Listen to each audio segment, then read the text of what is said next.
जब कोई देश किसी दूसरे देश पर हमले की घोषणा करता है या जब दो देशों के बीच युद्ध शुरू हो जाती है तो आमतौर पर दो तरह के सिचुएशन होते हैं। पहला यह कि वह देश अपने खुद के हथियारों के बल पर लड़ रहा हो, दूसरा यह कि कोई दूसरा देश इसे हथियार देकर सहायता कर रहा हो, और दोनों सिचुएशन में परिणाम अलग अलग हो सकते हैं। भारत के 70% तक हथियार इम्पोर्टेड होते हैं, यानी टैंक से लेकर लड़ाकू विमान और युद्धपोत तक दूसरे देशों से या तो डायरेक्ट खरीद लिया जाता है या उनके इम्पोर्टेड पार्ट्स खरीद कर असेंबल किया जाता है।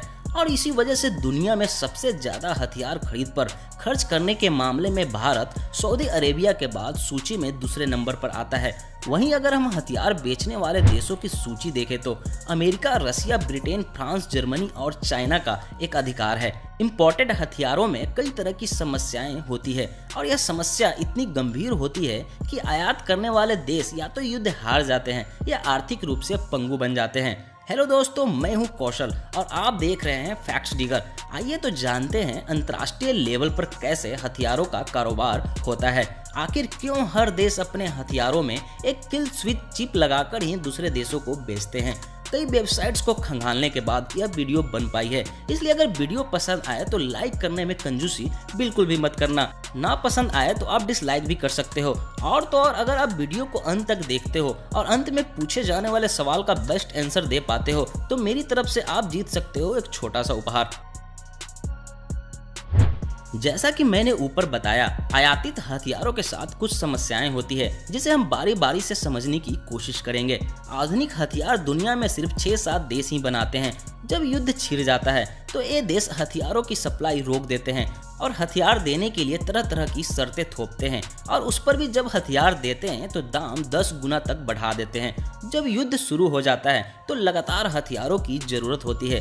अब जो देश आयातित हथियारों के भरोसे युद्ध लड़ रहा है वह या तो युद्ध हार जाएगा या फिर उसे हथियार सप्लाई करने वाले देश की सभी शर्तें माननी पड़ेगी, और यह समझौते गुप्त रूप से होते हैं जिसे देश के नागरिक कभी नहीं जान पाते। उदाहरण के लिए कारगिल युद्ध के दौरान अमेरिका ने भारत को लेजर गाइडेड बम देने से मना कर दिया था।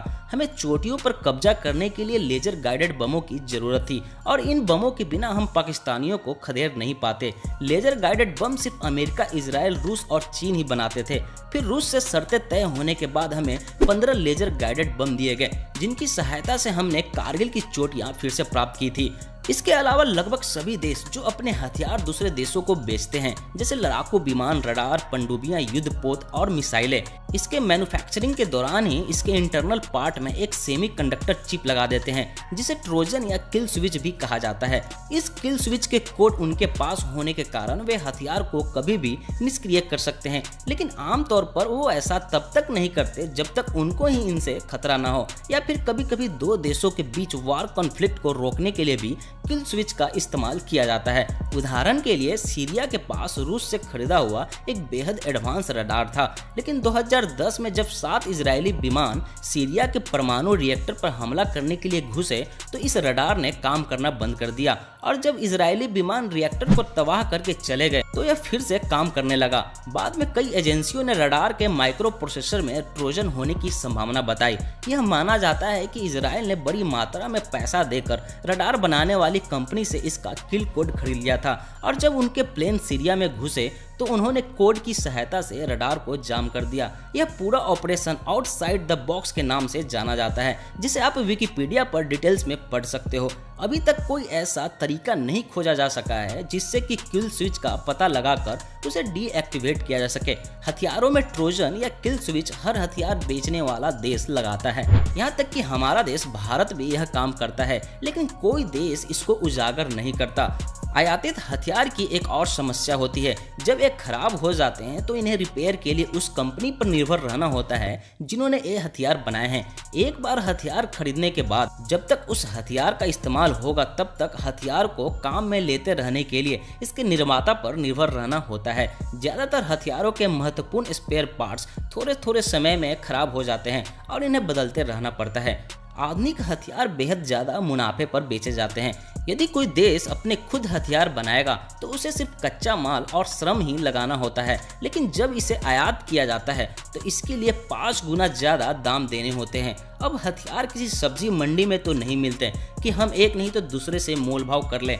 हथियार बनाने वाले देश कुल 5-6 ही हैं, अतः ये सभी देश ऊंचे ऊंचे दामों पर हथियार बेचते हैं। हमें यह राशि डॉलर में चुकानी पड़ती है। यदि डॉलर नहीं है तो हमें डॉलर का कर्ज लेना पड़ता है। इस तरह से हथियारों का आयात करने वाले अधिकतर देश हमेशा कर्ज में ही डूबे रहते हैं। और तो और किसी भी देश से हथियार खरीदने में वर्षों लग जाते हैं। भारत ने 1995 में लड़ाकू विमान तेजस के लिए अमेरिकी कंपनी GE एविएशन से इंजन खरीदना तय किया था और हमें इंजन 2004 में मिलने शुरू हुए।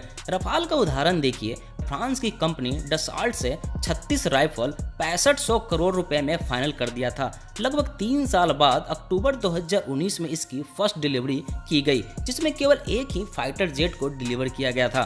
तो इस तरह से आयातित हथियारों की अपनी एक बहुत बड़ी समस्या होती है। इसलिए आज के डेट में हर देश स्वदेशी स्तर पर हथियारों के निर्माण पर फोकस कर रहा है। तो उम्मीद है आज के इस वीडियो में आपको कई चीजें सीखने को मिली होगी। तो आज का सवाल है, भारत आखिर कैसे हथियारों के मामले में आत्मनिर्भर बन सकता है? कम से कम शब्दों में इसका आंसर नीचे कमेंट सेक्शन में लिखिए। मिलते हैं अगले वीडियो में। वीडियो देखने के लिए, अपना कीमती समय देने के लिए धन्यवाद।